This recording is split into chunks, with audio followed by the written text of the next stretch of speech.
La actitud que a mí no me gusta, es decir, y que yo digo ni de vaina, perdón, ni de broma me junto, es el, bueno, es así, ¿sabes?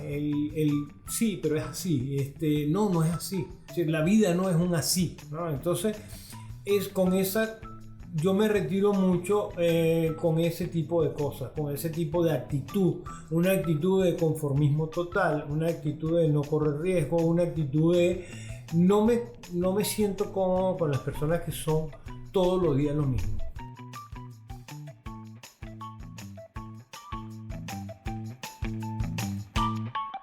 Y así le damos paso al episodio número 2 de La Grilla Digital. Yo soy Carlos Carpio y en este episodio vamos a hablar un poco de cómo crear historias y cómo hacer storytelling. Por eso el invitado que tenemos para este episodio es totalmente una eminencia, y cuando se lo digo que es una eminencia de verdad. Cuando tú revisas, cuando tú lo estás investigando y ves las cosas que ha hecho en esta vida, tú dices wow. Y esa es la palabra que lo describe. Sin más nada que decir, les comento, él es productor ejecutivo, profesor y consultor de mercadeo. Se graduó como licenciado en producción de cine y TV en el London Film School. Fue coordinador y profesor de la Escuela Nacional de Cine. Hizo diversas producciones para HBO Latinoamérica. Produjo storytelling para una empresa aseguradora importantísima en Estados Unidos. Diseñó y construyó la imagen de PDVSA TV. Produjo la primera serie interactiva de Latinoamérica. Oigan bien, la primera serie interactiva de Latinoamérica. Esta lleva el nombre de Erinia. Fue creador, productor y gerente del Sótano.tv. Eso de verdad que pudo haber sido el Netflix en estos momentos.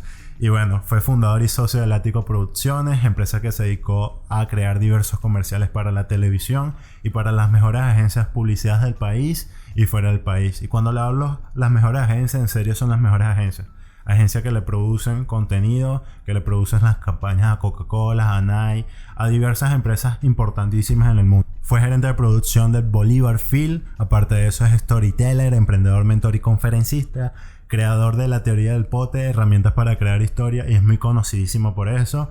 Y como si no quedara más, de paso es inventor del Stippy, bases ergonómicas para laptops, se dedica al desarrollo profesional de muchos jóvenes, realizando cursos, talleres y participando en seminarios, tanto en Venezuela como en otras partes del mundo. Y así le damos la bienvenida al profesor Enrique Cole, del cual es su apodo. Bienvenido, profesor. Un millón de gracias, vale. Te explayaste ahí, hiciste bien tu trabajo, ¿no? Sí, bueno, hice una investigación. Es bastante interesante, bueno, el currículo. Yo cuando estaba investigando, yo decía, wow, qué currículo tan genial, tan fabuloso. Porque decía que ha hecho bastante cosas en su vida y ha tenido bastante experiencia que nos puede contar aquí en el episodio de hoy.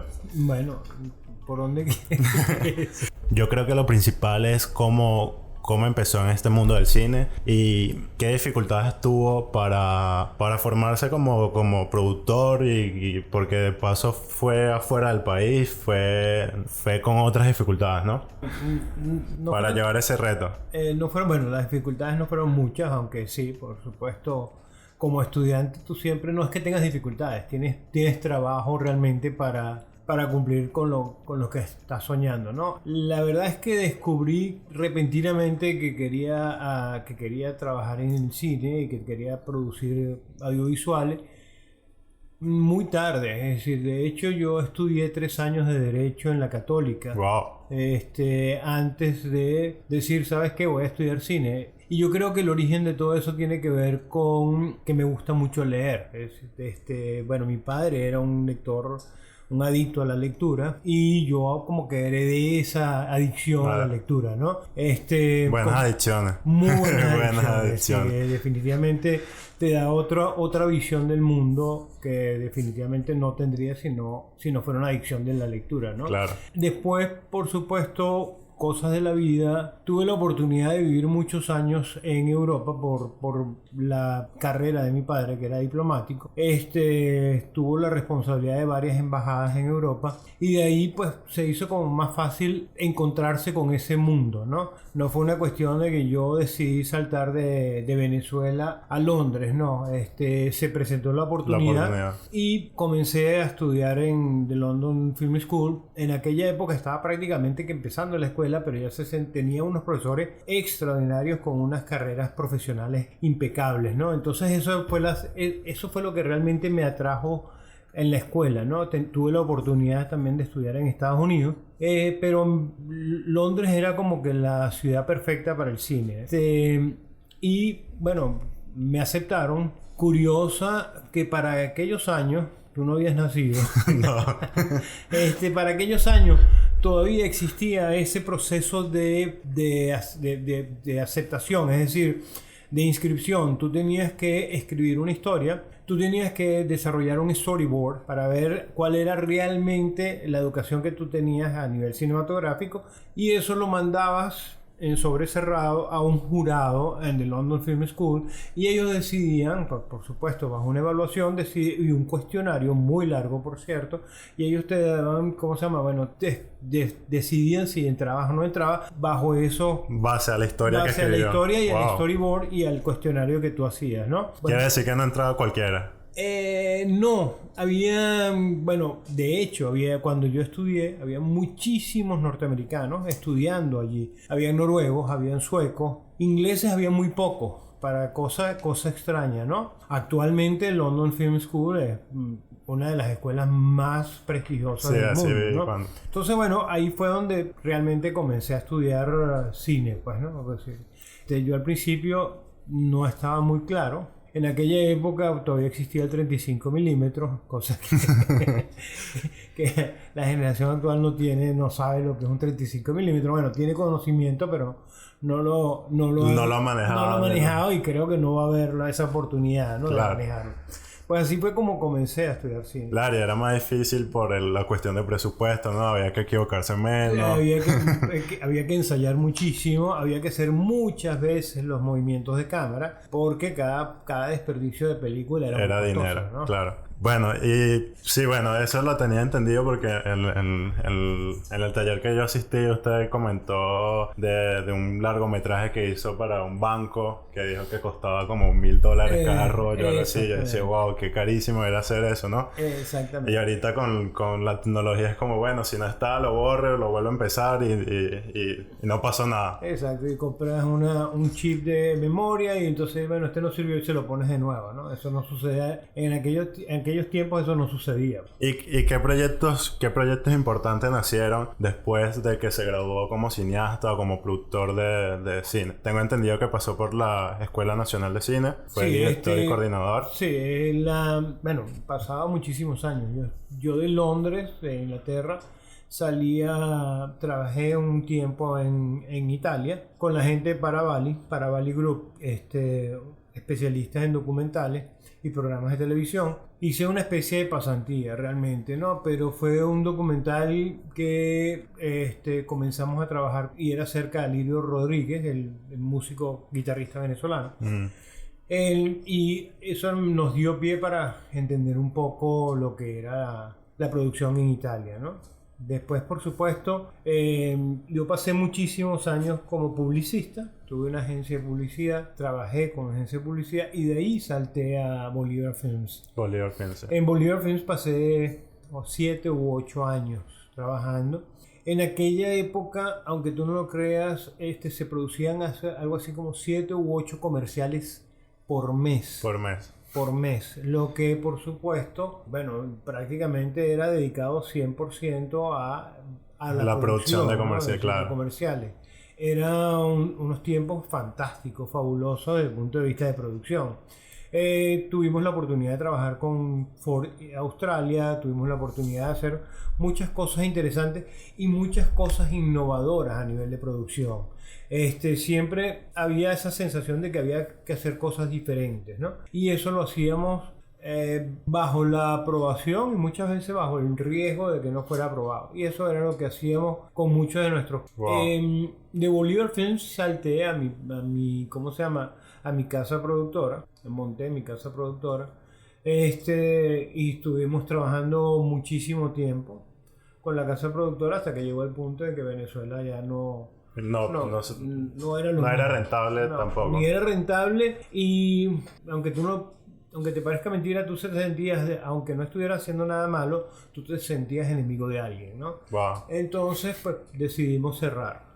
Yo decidí cerrar porque no valía la pena continuar. De ahí nacen una cantidad de toda esa experiencia, estoy prácticamente comprimiendo unos cuantos miles de años. De toda esa experiencia nace lo que, inclusive el Stipi nace de una necesidad de mi casa productora. Es decir, yo viajaba muchísimo antes, y el Stipi nace por una necesidad de poner mi laptop. Sí, pero tendría que se le calentaba. Exacto. Eso. Entonces, como no podía viajar con una base enorme, pues nos inventamos el Stipi, ¿no? De hecho, Néstor es el creador del Stipi, del logo Stipi y del nombre Stipi, ¿no? A medida que yo veía, bueno, trabajé como asesor, mentor en la Escuela Nacional de Cine y como profesor de producción, pero ahí surgió una cosa interesante, que había una especie de cortocircuito audiovisual, ¿no? Los muchachos querían hacer cine, y de hecho eso es lo que aprenden en la Escuela Nacional de Cine, a producir cine y a dirigir cine, pero todo lo veían a través de YouTube. Entonces era todo lo que aprendían. Y todo lo que veían y todo lo que absorbían lo veían a través de YouTube. Entonces decían, profe, yo quiero ver mi proyecto en la pantalla grande, pero terminaban viéndolo en YouTube. Entonces era como un cortocircuito de formato, ¿no? Obviamente todos ellos, pues muchos de ellos no tenían la capacidad de ir al cine, no tenían los recursos para ir al cine. Entonces, bueno, tenían se copiaban los DVD, o veían en Netflix, o veían en cualquier lado, pues bajaban las películas y eso es lo que veían. Pero lo veían en la pantalla chica, no lo veían en la pantalla, ¿no? Claro. Entonces, esos cortocircuitos generó lo que yo diría el comienzo de la teoría del pote. El comienzo de la teoría del pote es cómo hago yo que estos muchachos que quieren aspirar a la pantalla grande, lo apliquen y lo lleven a la pantalla, lo convencional que es hoy en día. Pues, ¿no? Al síndrome de la doble pantalla. El punto es que todos querían tener su gran producción, pero nadie dominaba la historia. Claro. Es decir, nadie tenía el conocimiento real de cómo dominar la historia y cómo crearla, ¿no? Por supuesto, si vienes del background cinematográfico, pues tú sabes muy bien cuáles son los elementos que componen una historia por la forma y ¿cómo se llama? Y los profesionales que se involucran en los diferentes elementos. Todos los procesos que llevan. Todos los procesos. Es decir, si yo voy a hablar de objetos, busco un director de arte. Si yo voy a hablar de personajes, yo busco un director de casting. ¿Me explico? Claro. Si yo voy a hablar de tiempo, busco un director de fotografía. Y en este caso al estudiante le tocaba hacer todo eso. Y al estudiante le tocaba hacer todo eso. Entonces la teoría del pote nace, ok, tú quieres ser director de arte, pues tienes que dominar los espacios y tienes que dominar, por supuesto, los objetos. Claro. Cada uno de esos elementos componen y crean una historia. Y de ahí nace la teoría del pote, ¿ok? Qué interesante, porque en realidad creó algo para darle solución a unos muchachos que aspiraban a hacer algo. Que básicamente también quieren cumplir su sueño, ¿no? Exactamente. Entonces, qué bueno que le entregó ese tipo de herramientas, ¿no? Bueno, sí, es decir, yo creo que es una herramienta útil porque no solo te da la posibilidad de crear, es decir, crear una historia a través de alguno de sus elementos o de la nada, a través de uno de sus elementos, pero al mismo tiempo te da la posibilidad de saber cuál es la magnitud de la historia. Si tú quieres realmente llevarlo a pantalla grande, pues tiene que ser una historia con un elemento tan sólidos que cuenten la historia a una multitud que estaba a oscuras, ¿no? Y la otra cosa es si tu historia tiene la posibilidad de conquistar las diferentes redes sociales, pues entonces puede conquistar la pantalla grande a través de cada uno de sus elementos. Es decir, así fue como nació la teoría del pote, ¿no? Qué bueno. Ahora aquí haciendo un pequeño inciso para después seguir con la teoría del pote. ¿Qué positivo hay de los estudiantes que estudian cine aquí a a la gente que estudia cine afuera? ¿Qué característica singular tiene el estudiante de cine aquí que el de afuera? Yo creo que... Porque aquí por lo menos sabemos que estamos restringidos por los recursos, la situación que vivimos, entonces eso debe ser como una carga más para esa persona que quiere hacer cine que para alguien que está afuera. Sí, la gran ventaja, aunque parezca mentira, es la falta de recursos.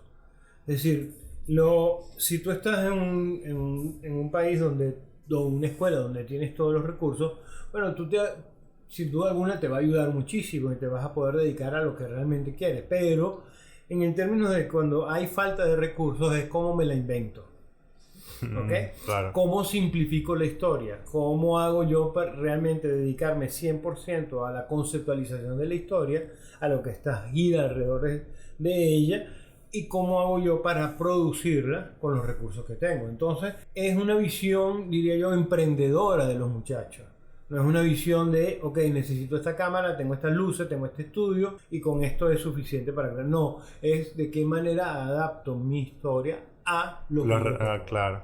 Ok, bueno. Quiere decir que en cierta forma salen mejor preparados que alguien afuera porque tienen para resolver. Tipo, bueno, se faltó esta luz. Yo creo, bueno, no sé si está mejor preparado, pero sí tienen... Más creatividad. Tienen una iniciativa innata. Bueno. O sea, que eso es fundamental. Es decir, no es que yo tengo tantos dólares para producir, tengo tantos equipos para producir, pero muchas veces a uno le hace falta la iniciativa, ¿no? Entonces esa iniciativa es como que está innata en nosotros, es decir, ¿cómo hago para resolver qué? ¿No? Y eso es importante. No sé si salen mejores o no que los que estudian en el exterior. Yo creo que todos tenemos nuestros puntos fuertes, ¿no? Bueno, buena esa en realidad. Otra de las preguntas que quería hacer era ¿cómo nació esa iniciativa de Sótano.tv, que fue esta plataforma donde transmitieron a esta miniserie? Hiciste bien tu trabajo. Esta miniserie Erinia, porque duraban 10 minutos, fue lo que leí. Sí. 10 minutos cada capítulo. Pero tenía esa parte innovadora porque era interactiva. Por lo que entendí. Uh-huh. Y la parte interactiva era porque había una marca, Fiat, que si no me equivoco, que como que cliqueabas en el video. No sé muy bien, porque no llegué a vivir la experiencia. Y te mandaba a hacer, no sé qué te mandaba a hacer. El Sótano.tv era una página web, tal cual, donde se cargaba una cantidad de historias. Erinia fue la primera historia interactiva de Latinoamérica. La tuvimos que producir en Colombia porque aquí ya no habían vehículos Fiat. Y Fiat fue la patrocinadora oficial y la que realmente asumió toda la parte de producción de Erinia y del Sótano.tv. Entonces el Sótano.tv era una especie de YouTube, pero con la diferencia de que era interactivo, es decir, tú podías estar viendo Erinia, fueron 8 capítulos de 10 minutos cada uno, con la característica de que tenías, por supuesto, para que tú veas los objetos principales y que tenían un protagonismo. El carro, sí, exacto. Si no me equivoco, habían 6 modelos diferentes, porque cada personaje tenía un modelo. Y era de acuerdo a la personalidad del personaje que se le daba un modelo de Fiat. Entonces, cada vez que tú querías conocer algo particular de ese vehículo, le dabas clic al vehículo en la pantalla y automáticamente se abría otra pantalla que te explicaba realmente cuáles eran las cualidades del vehículo, ¿no? Entonces tú tenías, si no me equivoco, habían 5 clics por cada, o 5 o 6 o 3 clics por cada capítulo. Tú podías descubrir cualquier cualidad del vehículo a través de un clic. ¿Cuál es la diferencia realmente? ¿Cuál era mi intención de crear Erinia y de crear el Sótano.tv? Que yo quería, hasta cierto punto, con Erinia, divertir a la gente. no tenía que ponerle publicidad, no tenía que venderle nada. Pero si tú querías realmente conocer algunas cualidades del vehículo, le dabas clic. Pero eso era una condición tuya. Tuya, Era claro. una decisión tuya, no era algo que yo te estaba exigiendo. Quiere decir que Netflix le robó la idea. Sí. Básicamente. Sí, porque Con Netflix... Black Mirror que sacó que tú escoges la decisión. Exactamente, bueno, la serie esa que es extraordinaria. Lo cierto es que tenías las dos posibilidades: o querías disfrutar de la publicidad o querías disfrutar realmente de la serie, sin que tú decidías qué querías hacer. O sea, eso era básicamente. De hecho, YouTube hizo el intento, Instagram está haciendo el intento.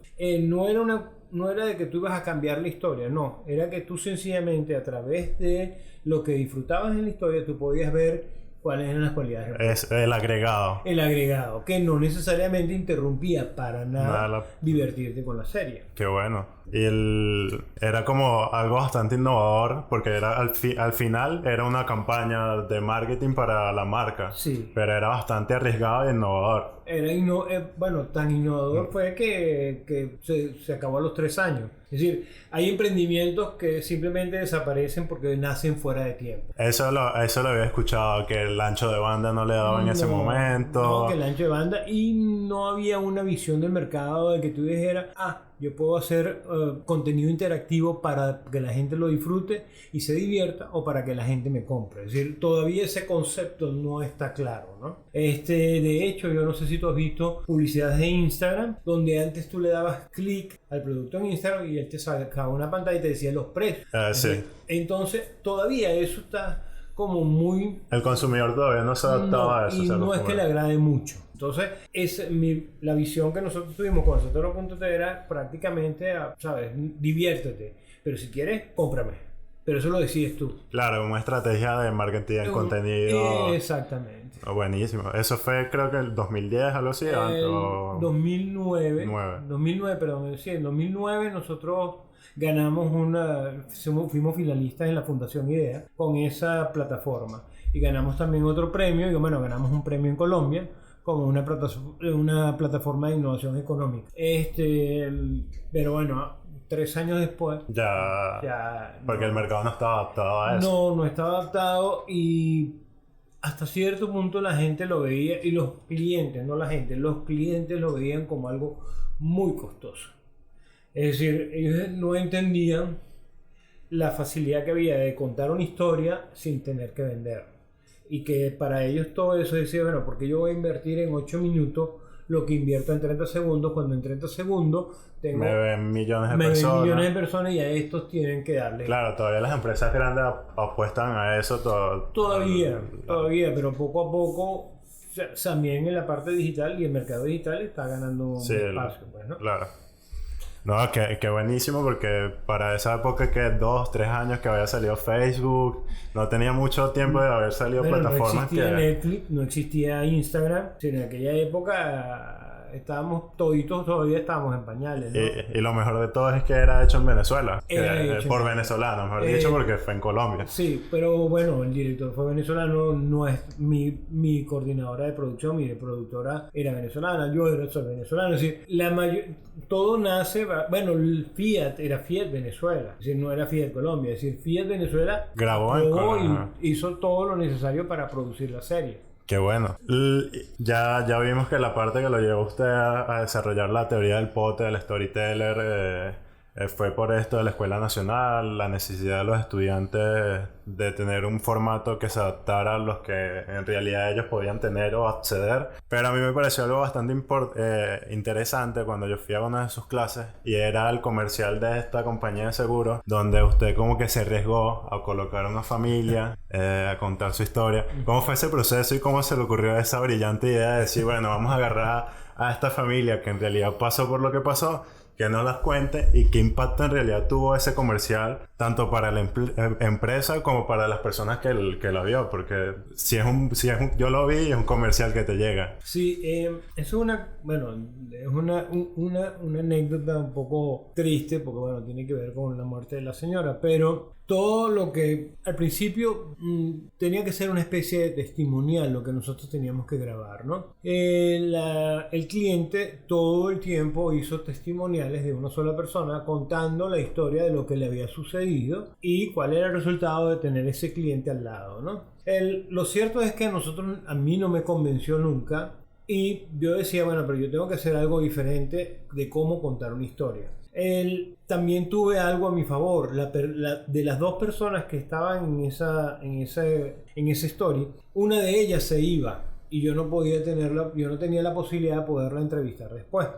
Entonces yo llegué y le dije a mi cliente, mira, ¿sabes qué? Yo quiero contar un testimonial con dos personas en cámara. Es decir, que esas personas estén conversando entre ellos de lo que les sucedió a su familia. Buscar la manera de, a través de esa conversación, tener una relación con un tercero, es decir, esa persona que está viendo esa story pueda realmente sentir lo que están sintiendo estas dos personas y no hacerlo tan frío como un testimonial de una sola persona. El riesgo que corrí fue que mi cliente no estaba muy convencido de que esa historia pudiera surgir, de que esa historia pudiera tener efecto en el mercadeo, ¿no? En la forma como siempre se venía comunicando él con la gente. La condición fue la siguiente.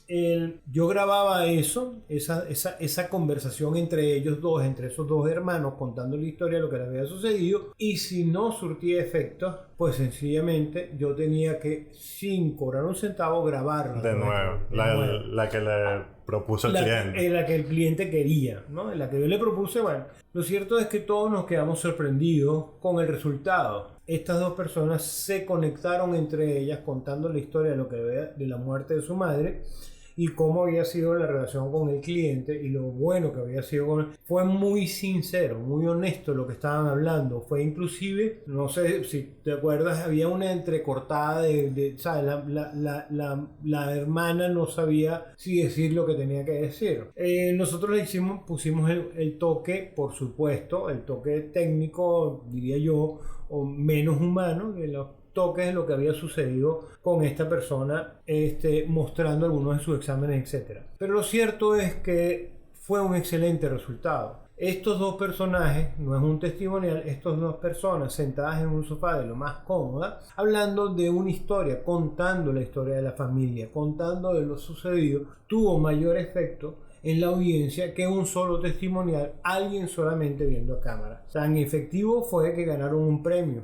El premio mundial con el Congreso Mundial de Seguros, ganaron un premio como la mejor historia contada como un relato real. Son riesgos que tú tienes que correr si conoces, es decir, si sientes la historia.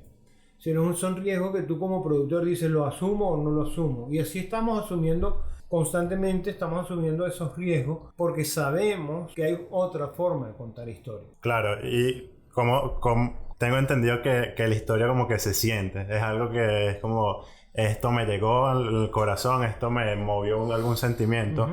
Pero en este caso, que era una empresa de seguro, que es un tema bastante delicado porque estamos hablando de salud, ya sea por una enfermedad terminal o cáncer, ¿cómo se juega en esa línea delgada de no ser ofensivo a, en realidad, lograr lo que quiero, que es conmover a la persona y me diga, bueno, sí, en realidad yo necesito este producto porque no quiero pasar por esa adversidad, pero sin ofender al que lo está viendo? Sí, mira, aquí uno se juega, primero que todo tienes que contar una historia sumamente honesta. Si yo estoy sentado frente al lado de alguien que es familiar mío, que es mi hermana o mi hermano, y voy a contar la historia de la muerte de alguien en mi familia, pero estoy apoyado por alguien, tienes que contarlo de una manera sumamente honesta. No caer en excentricidades ni en excesos, porque entonces la gente va a asumir que tú estás haciendo esto a favor de. Okay. Entonces tú tienes que ser la historia tiene que ser muy liviana, muy honesta, muy franca. No caer en pero es que esto lo hice por esto, y esto, ¿sabes? Y esto me lo ofrecieron así. No. Sí, acuérdate que las historias tienen un factor importantísimo, que es la relación que tú puedes conseguir con esa persona a quien tú te estás dirigiendo. Una historia es una relación. Un comercial o algo publicitario o algo que tú quieras vender es una reacción. Son dos cosas diferentes, ¿sí? Si yo mezclo esas dos cosas, no soy honesto. Entonces deja de tener credibilidad en la gente. Entonces en el fondo lo que yo quiero es llegarle al corazón a la gente, contándole la historia de una manera sumamente honesta, diciendo gracias a... Gracias, pero no es que esto lo hicieron ellos y no, es decir, no, eso es una reacción. Yo estoy buscando es que alguien tenga una reacción a favor. No, eso no es lo que yo busco. Yo lo que busco es una relación, llegarle al corazón a alguien y acordarse de que en algún momento esa gente o ese cliente apoyó a esa familia. Es decir, esa es la diferencia. Y aparte de esta empresa, también le ha tocado alguna otra empresa que como que no creyó en lo que quería hacer, pero al final le salió muy bien lo que tenía usted en su cabeza. Lo que pasa es que tengo, ¿cómo se llama? Varios clientes que los he convencido de una manera diferente, ¿ok? Los he convencido a través de la teoría del pote. No los he convencido diciendo, es que voy a hacer esto. No, mis nuevos clientes, por llamarlo de alguna manera, conocen la teoría del pote, están realmente convencidos de que contar historias es una manera muy sana de llegarle a la gente. Y hasta eficiente. Muy eficiente, es decir, una buena historia es eficaz, es decir, es muy eficaz. Entonces, no he tenido, ¿cómo se llama? No he corrido riesgos. Claro, porque ve como ese marco metodológico atrás de como, bueno, está respaldado por esto, ¿no? Exacto, y el poder y el convencimiento viene de que, como dices tú, hay algo que realmente lo respalda, y es la forma como el cliente ahora cuenta la historia. Es decir, lo más interesante de la teoría del pote, cuando lo tiene un cliente, es que el cliente se da cuenta que tiene millones de historias que contar y que no lo sabía, y que ahora tiene la capacidad de contarlo. Entonces es como más fácil decirle, yo te lo produzco, yo te lo hago, ¿no? Eso que acaba de decir que todos tenemos historias que contar, que es cierto, pero muchas veces caemos en que creemos que estamos contando historias, pero en realidad no, porque a veces, lo pongo de ejemplo, es como llega una persona, me dice ¿qué tal te fue hoy? Y en mi cabeza lo que se pasa, tengo un buen momento para contar una historia, y lo que digo es, bueno, sí, trabajé y me fue muy bien, pero eso no es una historia, es más una anécdota o un hecho que una historia. Entonces, ¿cómo las personas hacen para en realidad empezar a contar historias de verdad y que no sean anécdotas? Porque eso es lo que mayormente pasa. Sí. Las personas creen que cuentan historias, pero en realidad lo que están contando es un hecho. Sí, hay dos cosas importantísimas que yo me he dado cuenta. Primero, los seres humanos somos adictos a las historias. Si no fuéramos adictos a las historias, no hubiéramos llegado a donde hemos llegado. Somos tan adictos que no nos damos cuenta de la necesidad que tenemos nosotros de contar historias como de recibir las historias de los demás, ¿ok? El punto es eso de cómo comenzar. Bueno, si yo te digo a ti, había una vez, ¡pling!, automáticamente haces clic porque aquí viene una historia, ¿ok? Ese es el inicio de una historia. ¿Qué sucede cuando alguien te dice, bueno, ¿cómo te fue? Bueno, tú tienes 3 posibilidades de contarlo. Con un buen inicio, diciendo, bueno, salí de la casa, chévere, buenísimo, ya está, ese es un buen inicio. Un conflicto, como diciendo, oye, metí el carro en el estacionamiento y me acordé que no tenía efectivo. Ese es un conflicto, pero en el fondo me fue bien, ese punto. Y el desenlace es, qué día tan maravilloso yo tuve. Es decir, ¿cómo te fue? Excelente. Desenlace, feliz. Es decir, hay 3 formas. Y eso lo hacemos todos los días. Contamos el inicio de nuestra historia, o contamos el conflicto, o contamos el desenlace. Lo más bonito de todo es que cuando aprendes que estás haciendo eso, que cuentas el inicio o el conflicto o el desenlace y lo unes, cuentas una historia realmente donde dice la gente, wow, entonces sí la pasaste chévere, que no es lo mismo como dices tú, una anécdota, sí me fue chévere y nadie le importa. Es decir, claro, entonces aquí el punto de estar es que usted mismo lo dice, es ponerle atención a los detalles, ¿no? Ponerle atención a los detalles, y todo tiene un inicio. Había una vez, es decir, me levanté y me preparé un café antes de salir de mi casa. Eso es un inicio. ¿sabes? Llegué al estacionamiento y wow, se me quedaron las llaves en la casa. Sí, ese es un conflicto. ¿Qué hago? ¿Subo o me voy a pie? ¿Me explico? Y el desenlace es, no, mi mujer me zumbó las llaves por el balcón, ¿sabes? Es decir, y la pasé bien. Es decir, cuando tú tienes ese esquema, es decir, y eso es todos los días, y lo hacemos todos los días y no nos damos cuenta. Eso es una manera de relacionarse con la persona, eso es una manera de crecer con la persona, eso es una manera de identificarse con la persona. Y eso genera, por supuesto, una empatía extraordinaria entre todos nosotros. Excelente, en realidad. Mejor explicado no puedo quedar. Ahora, ya entrando un poco, siendo más técnico, ¿qué es eso que trae? ¿Qué son esas siglas de la teoría del pote? Porque la gente, bueno, pote es un pote, ¿qué es un pote? El pote es personajes, objetos, tiempo y espacios. Son los 4 elementos que componen una historia. Tú no consigues una historia sin personajes. Si todos los personajes, sean ficticios, animados, son personajes y todo gira alrededor de los personajes. Los objetos es todo aquello que te rodea. Tú no puedes vivir sin un objeto. Actualmente somos adictos al teléfono celular y es un objeto. El tiempo, bueno, no hay historia sin tiempo. O hay presente, o hay futuro, o hay pasado, o hay invierno, o hay AM, o hay PM, pero es un tiempo y eso lo dominamos. Y los espacios, desde el universo hasta nosotros, hasta la Tierra, hasta cada rincón de nosotros, en donde nosotros estamos, son los espacios. Eso es lo que significa pote. Personajes, objetos, tiempo y espacio. Lo bonito de esto es que no hay historia sin esos elementos. O sea, es imposible, no hay en el mundo una historia que no tenga un espacio. No hay una historia que no tenga tiempo. De hecho, vivimos y contamos los segundos. Es decir, sí. Entonces, el pote, ¿qué es lo que sucede? Si yo domino el pote, es decir, personajes, objetos, tiempo y espacio, yo puedo 2 cosas. Domino absolutamente la historia, porque domino los elementos, y lo mejor de todo es que puedo crear, a través de ese dominio, a través del dominio del pote, puedo crear historias fabulosas y con muy pocos recursos. Un marco metodológico, se puede decir, bastante. Sí. Pero ¿qué diferencia a esta teoría a las otras teorías de storytelling que hay por ahí? Tengo entendido, otras que he visto es como un ciclo del superhéroe que empieza y pasa por la adversidad, llega y descubre sus poderes. ¿Qué diferencia hay La diferencia... Yo veo el pote más simple, más fácil de aplicar, más rápido que otras metodologías o teorías. Sí, yo creo que la diferencia es primero la sencillez con que tú puedes llegar a dominar la historia. Es decir, personajes, objetos, tiempo y espacio, cada uno. Es decir, imagínate contar una historia a través del espacio. ¿Ok? Imagínate contar una historia a través del tiempo. Imagínate contarla a través de los objetos o de los personajes.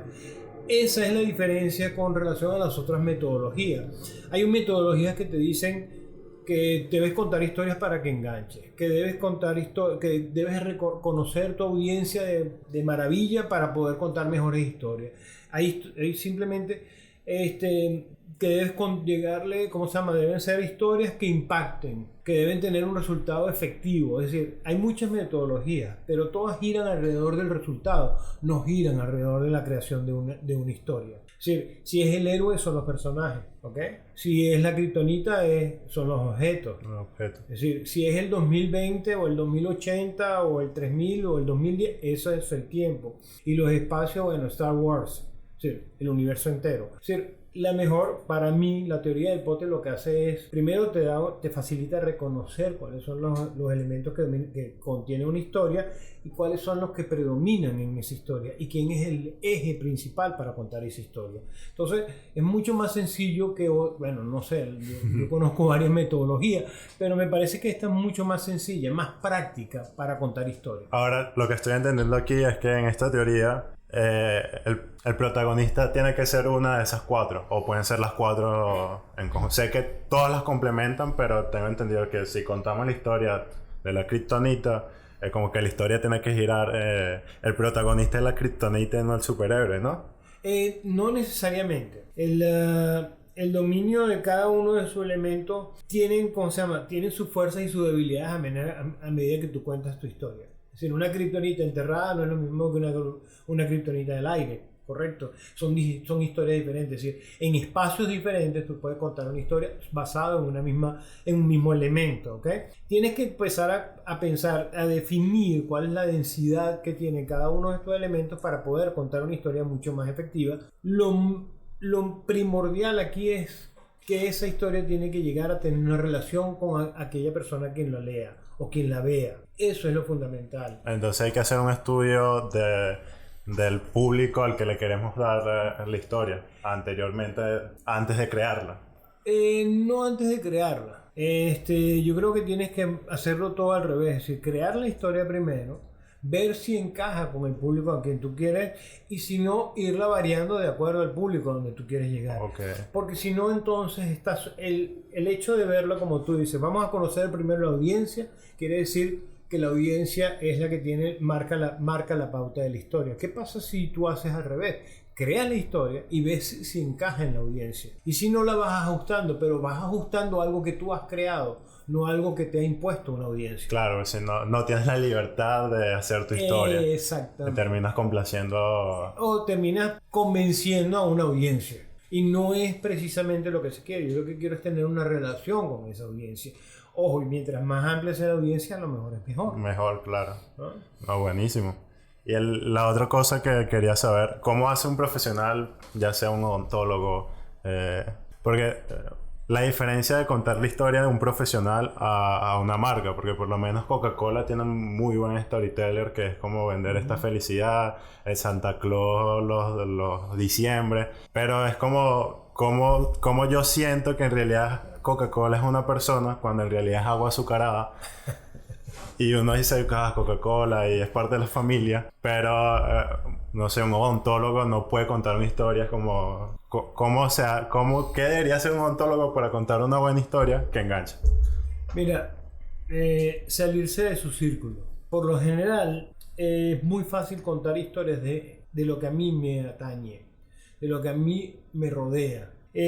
Es muy fácil, es decir, tú como creador del podcast, tú te vas a sentir cómodo contando historias de tu podcast y cómo lo creas. Pero ¿qué pasa si ves la visión del otro? Es decir, ¿qué pasa si tú cuentas la historia de cómo se sentía esa persona a quien tú entrevistaste? Es otra manera de contar la historia.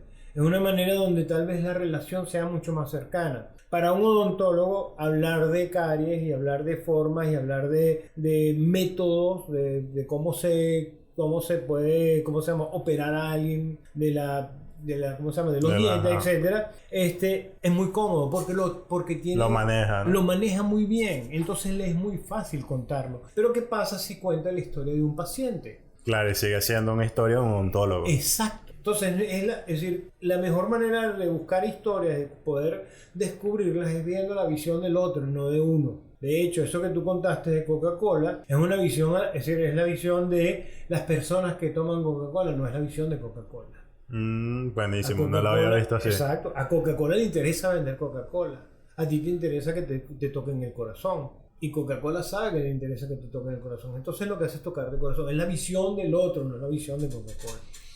Ahora ¿cómo uno mantiene esa historia a lo largo del tiempo? Porque yo puedo contar la historia hoy, pero después mañana no se me ocurre nada. Entonces es como que, ¿cómo hago para que haya como una línea, una continuidad de que diga, bueno, si su historia es coherente? Porque a lo mejor, su historia es coherente. Muchas veces dejamos ser auténtico, que creo que es eso la importancia. Ajá. Por eso me había respondido con... dejamos de ser auténtico por crear algo que pensamos que a la gente le va a gustar. Sí. Entonces creo que es el fallo. Me respondí yo mismo, pero... Mira, es muy sencillo.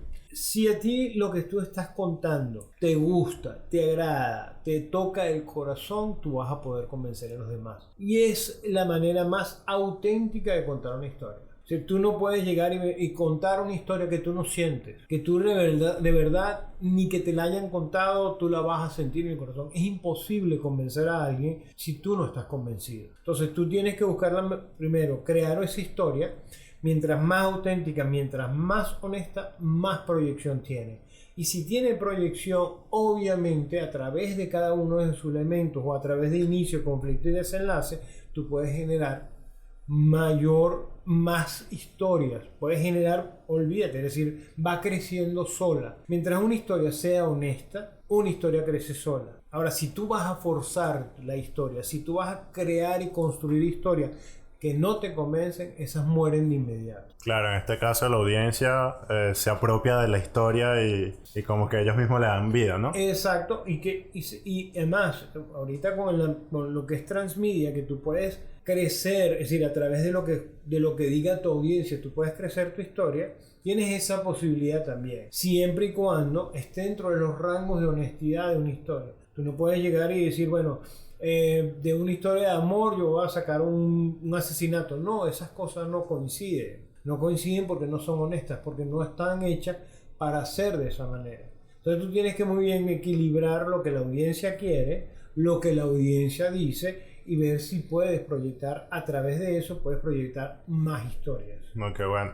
Y en este caso, ¿qué forma? Porque vivimos un mundo digital donde casi todo está llevado a lo digital, las redes sociales, el email, todo lo que sea digital. ¿Qué medio es el más efectivo para contar una historia y en qué formato? Porque por video a lo mejor yo me pongo en mi teléfono y cuento la historia y pega más que toda una producción. Entonces, ¿qué formato en su experiencia cree que es más efectivo a la hora de contar una historia? En las redes sociales, bueno, no todas las historias caben en todas las redes sociales. No pretendamos nosotros que todas las historias que nosotros vayamos a crear van a caber en todas las redes sociales. Eso no es así. Las historias, a medida que tú las desarrollas y las produces, te van a decir exactamente dónde caben y cómo van a madurar y en dónde van a madurar. Eso es fundamental saberlo y no obligar a la historia a estar en una red social que no cabe, que es imposible que esté cómoda en esa red social.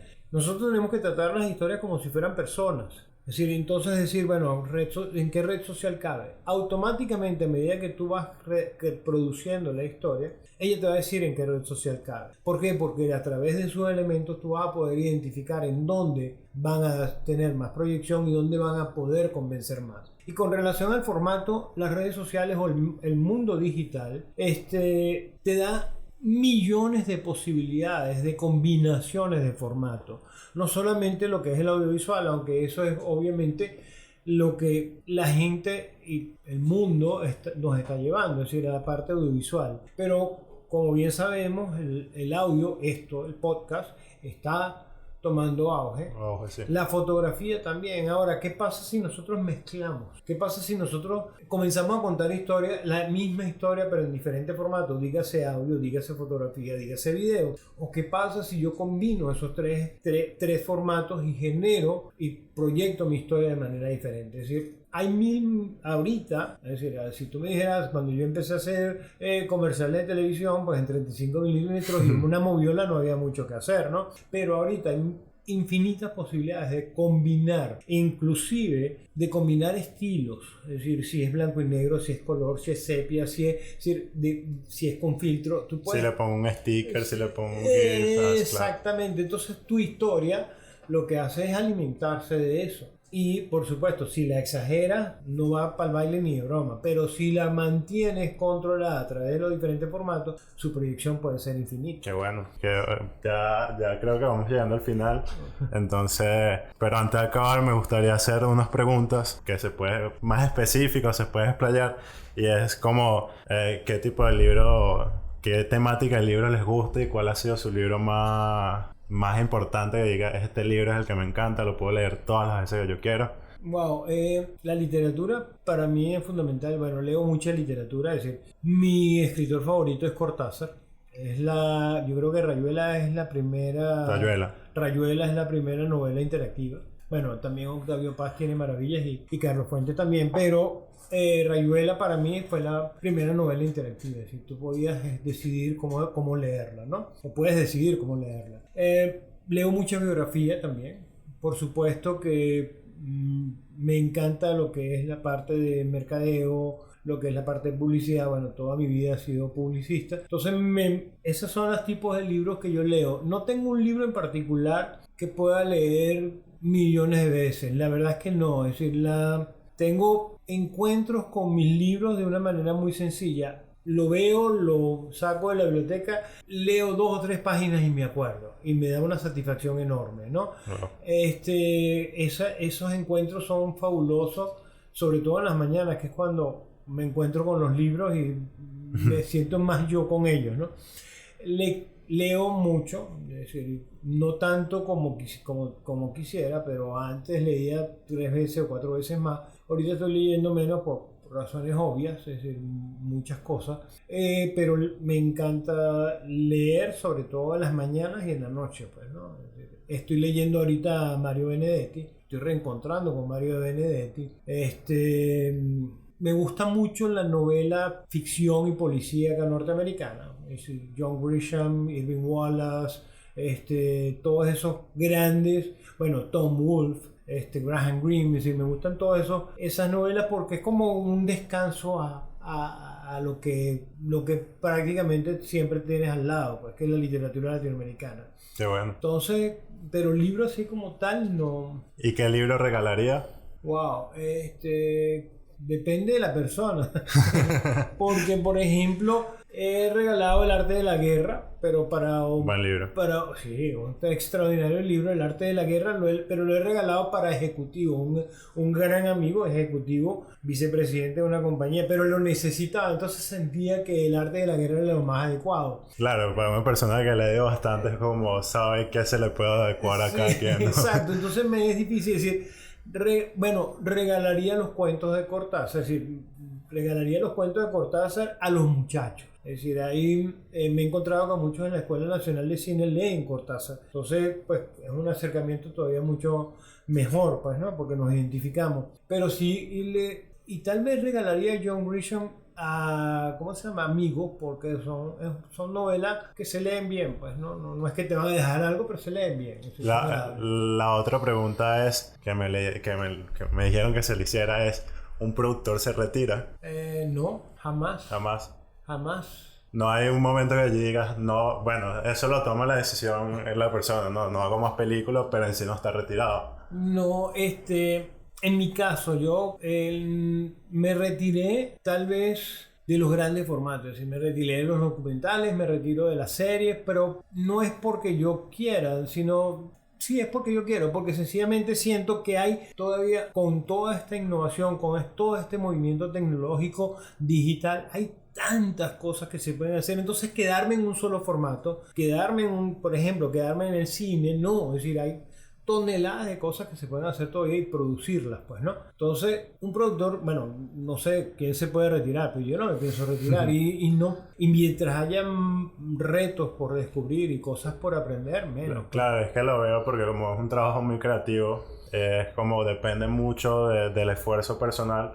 No es como un trabajo ejecutivo que llega a cierta edad y te tienes que retirar porque ya no le sirves a la empresa. No, una de las cosas que yo sí tengo claras en la vida es que no me voy a retirar nunca porque, oye... Bueno, por ahí lo vi en una entrevista que la gente mayor no se adaptaba a los tiempos de ahora. Ah, sí, sí, el otro día me preguntaron algo por el estilo y el otro día conversando con un gran amigo, con Reinaldo Balbuena, me dice, pero ¿por qué tú te llevas bien con la gente joven? Le digo, es que yo no encajo con la gente vieja.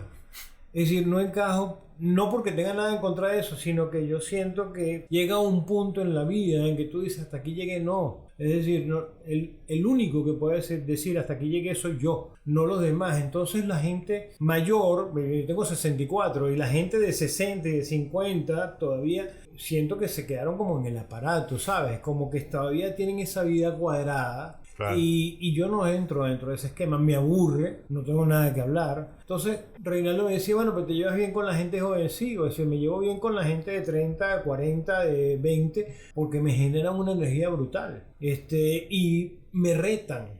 Claro. Es decir, me dicen, ¿viste esto? ¿Has visto esto? Mira cómo hice esto. Entonces me retan a descubrir cosas nuevas. Entonces, quedarse en el aparato, no, ni de broma, pues. Que es buenísimo. ¿Qué consejo le daría a un emprendedor, a alguien que quiere estudiar publicidad, a alguien que quiere estudiar cine, que diga este consejo es fundamental para tus inicios? Eso es difícil, ¿eh? Para no caer no caer en la zona de confort, en la caja, ¿no? Eso es difícil. Porque la gente dice que es como, ¿sabes? Que como he dicho todos los días, ¿no? Es decir, pero yo siento, por ejemplo, que vivir significa morir de curiosidad. Es decir, para mí vivir es morir de curiosidad. Es decir, no dejar nada por hecho. Todo lo contrario. Es decir, dejar algo por hecho es conformarte con algo.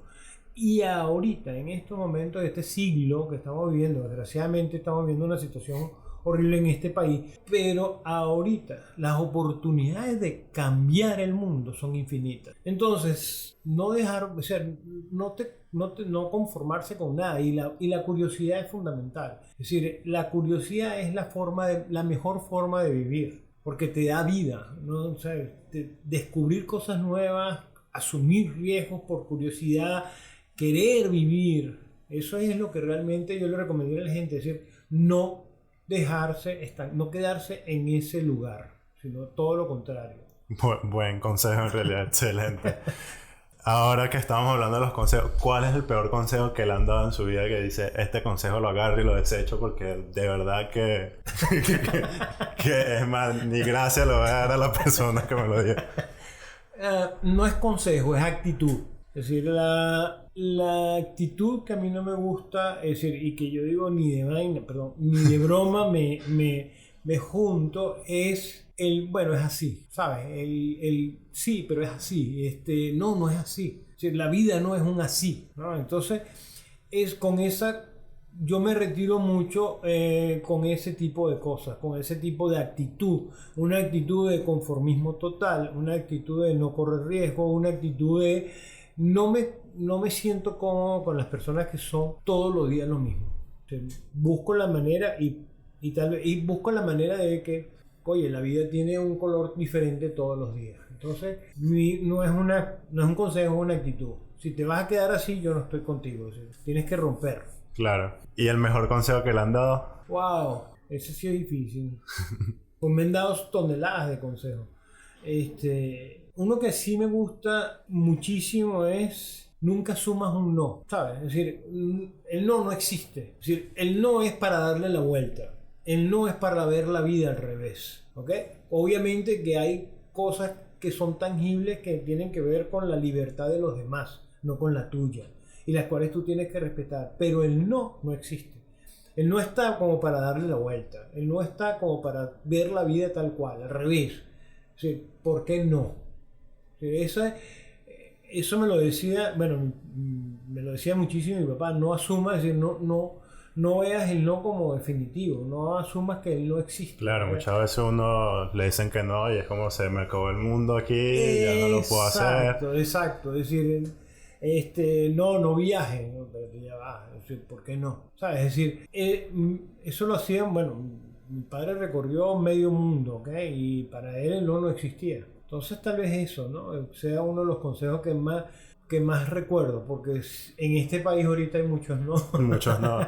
Bueno, y sin embargo, pues, a pesar de los no, como que siempre he buscado de darle la vuelta. Me acuerdo que hace poco hicieron un círculo de bienestar que estuvo muy buenísimo. Eso es emprendimiento.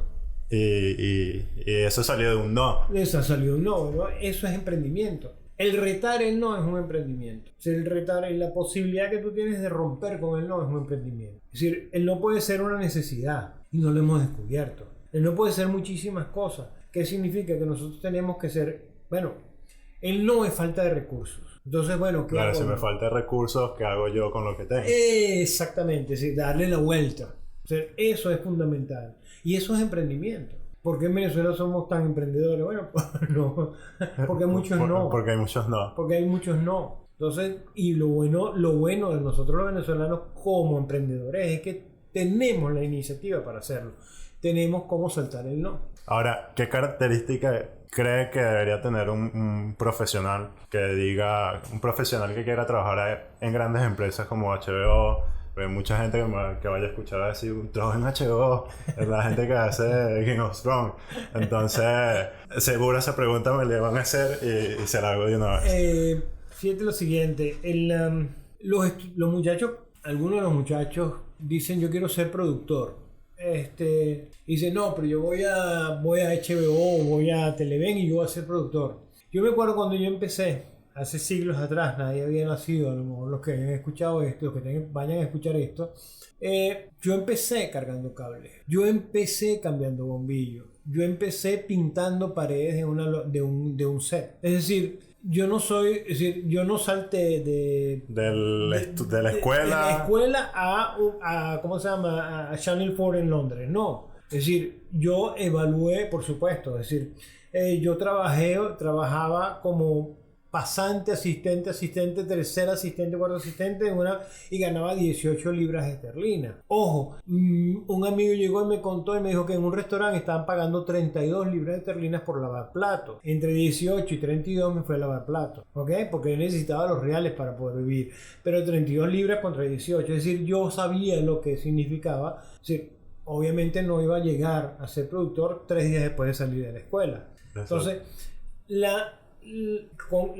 lo que quiero decir con esto es: ten en mente lo que quieres hacer y cómo, si quieres llegar a hacer, qué es lo que quieres llegar a hacer, para que lo hagas, pero no aspires a pegar el salto, porque esa no existe. Si Pasas por todo el proceso. Pasas por todo el proceso. Como quien dice los venezolanos, como quien dice, comerse las verdes. Exactamente, y es lo mismo, es decir, tengo un guión fabuloso que quiero presentarlo a HBO, ok, pero tú sabes lo que eso significa. Es decir, tienes que dar saltos, tienes que caminar despacito, tienes que comerte las verdes para llegar a poder presentar tu guión. Y cuando llegues a presentar tu guión, no te imaginas lo que va a pasar. Wow. Entonces, eso es igualito. Es decir, ahorita estoy dando unas clases de elevator pitch. Digo, ¿sabes lo que significa llegar a un salón de un hotel donde hay 600 personas para hacer un elevator pitch de 5 minutos de la historia que tú quieres producir? Tienes que ser muy bueno, porque no se trata, es decir, el 1% de 600 y a lo mejor tú no llegas a ese 1%. Entonces tienes que echarle un camión, tienes que comerte las verdes. Lo que sí está claro es que tienes que tener muy claro en la cabeza que quieres llegar allí. De lo contrario no vas a llegar. Es decir, desde que empiezas la escuela hasta que la terminas, tú dices, yo quiero ser presidente yo quiero producir la mejor serie del mundo, yo quiero decir, esa es la visión que tienes que tener en mente. Y eso es lo que te va a ayudar. Eso lo debería tener un profesional. Totalmente. Siempre. Como profesional no, yo voy a correr cables y ahí te vas a quedar, no. Como profesional tienes que pensar hasta dónde quieres llegar y tienes que sentirlo. De lo contrario, es un poco más difícil. Si la gente no aprovechó todos estos consejos, ¿qué va? El que me parecía muy importante, ya lo he visto y lo he escuchado muy seguido. Hace muy poco me escuché un podcast de unos mexicanos y hablaba que Gabriel García Márquez también decía que el éxito de todo es saber contar las historias. Que si sabes contar las historias, tienes el éxito garantizado. Y con el final de temporada de Game of Thrones, Tyrion dice algo parecido. Bueno, si queremos un rey que la gente respete, tiene que contar una historia detrás que él ya la tiene. Entonces, ¿qué mensaje, cómo haces que la gente vea que las historias sí son importantes? En primer lugar, hay que acordarse de algo. El ser humano es adicto a las historias. El ser humano nace de una historia, vive en una historia y muere en una historia. Lo que pasa es que tenemos que darnos cuenta de eso. Entonces tenemos que tomar conciencia de lo que significa vivir una historia. El otro día hicimos un ejercicio de historia y dice, yo tengo una. Y fue muy sencillo. Llegué al parque, cuando llegué a pagar, no había ¿cómo se llama? Punto de venta. No tenía efectivo. Ahí empezó el conflicto. Como le digo, el señor se conmovió conmigo. Me dijo, no se preocupe, y él le cedió el ticket, pero no se lo diga a nadie. Y pude salir de decir, darse cuenta de que la vida de todos los días tienes una historia es importante. Y todos a la final vamos a tener historias que contar. No sé si eso responde a la pregunta. Sí. ¿Okay? Lo importante es que definitivamente vivimos en una historia. Y tenemos que contar las historias. Tenemos que contarlas. Es importantísimo aprender a contarlas. Es importantísimo. Es que no hace falta aprenderlas. Es importantísimo contarlas de corazón. ¿Sabes? Estar consciente que la estoy contando. Estar consciente que la está contando y estar consciente de que el otro la está escuchando. Y el momento que ese clic había una vez, ese clic es fundamental para comenzar una historia. Bueno, ahora sí, como una pregunta a modo reto es lo que se le venga en la cabeza, cuenta una historia con la teoría del pote diciendo, bueno, personaje es Superman. Wow, eso está muy difícil. Tú sabes que para contar una buena historia necesitas muchas versiones, no la primera. La primera no es la que vale. Utilizar el pote para... Conta una breve historia. Yo empezaría con un objeto, es decir, estoy viendo la taza de agua. Ajá. Es un objeto, obviamente. Desde que estoy aquí tenemos más o menos una hora hablando y lo único que me provoca es tomar agua. Sí, yo soy el personaje, me estoy muriendo de sed y tengo la taza vacía. Es decir, ahí tienes una historia. ¿Y en dónde estoy? En un estudio de grabación. Bueno, y el tiempo ya lo dio. Y el tiempo ahora, pues las 4 de la tarde. Qué bueno. Bueno, el reto a la gente que está escuchando es que vaya a escuchar esto, que haga una historia y etiquete al profesor. En sus redes sociales, ¿dónde lo pueden conseguir? En mis redes sociales, bueno, está la teoría El Pote en Instagram, Enrique Col B de Bolívar, en Instagram también. Y bueno, si ponen Enrique Col en LinkedIn, ahí me van a conseguir. Y si ponen en Google, ahí van a conseguir todas las notas de prensa. Y si ponen Stippy o Enrique Col en Google, ahí van a encontrar algo. Y bueno, ahí ya le pueden preguntar, ya saben, creen la historia y etiquetan al profesor Enrique. Ya despido este capitulazo, este episodio del podcast de La Grilla y nos vemos en un próximo capítulo.